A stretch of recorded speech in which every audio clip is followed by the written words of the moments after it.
ఈ ఉత్తరాన్ని మల్లీశ్వరి ఏలూరు నుండి రాస్తున్నారు. దత్తపుత్రుడు కర్మకాండలు చేయడానికి అర్హుడేనా అని అడుగుతున్నారు.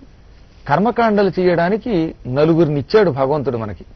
ఒకడు కన్న కొడుకు, రెండోవాడు పెంచుకున్న కొడుకు, మూడోవాడు దత్తపుత్రుడు. కొంతమందిని దత్తత తీసుకుని కానీ పెంచుకుంటాం కాబట్టి పెంచుకున్న అన్నాం, అది కారణం. మూడోవాడు దత్తపుత్రుడు.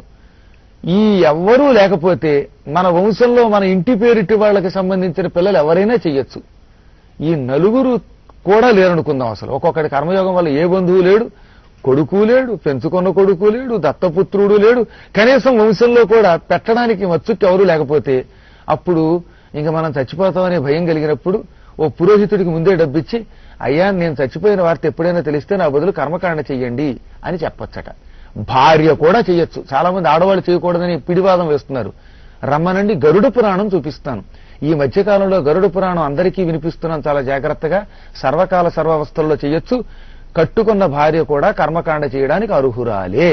కాబట్టి వీళ్ళందరూ చేయడానికి పనికొస్తారు. వీళ్ళందరూ పనికొచ్చినప్పుడు అందులో ఉత్తమోత్తముడు దత్తపుత్రుడు గనక దత్తపుత్రుడు నిస్సంకోచంగా మనకి సంబంధించిన కర్మకాండలు చేయడానికి అర్హుడే.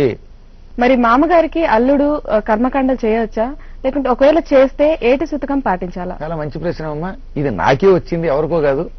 మా మామగారికి 3 కూతుళ్లే. ఆ ఆఖరి కూతురికి నేను భర్తని. అంటే మామగారికి కొడుకులు లేరు కాబట్టి మేమే చెయ్యాలి.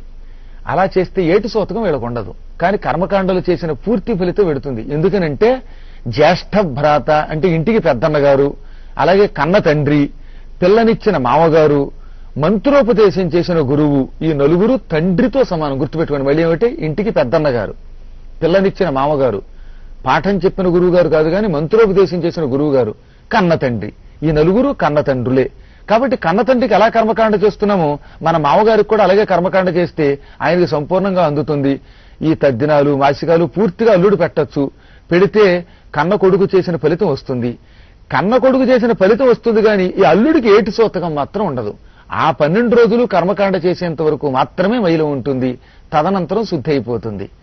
ఇది మనకి గరుడ పురాణం మొదలుకొని మంచి మంచి ధర్మశాస్త్రాలన్నీ చెప్పినటువంటి ప్రామాణిక విశేషాలు.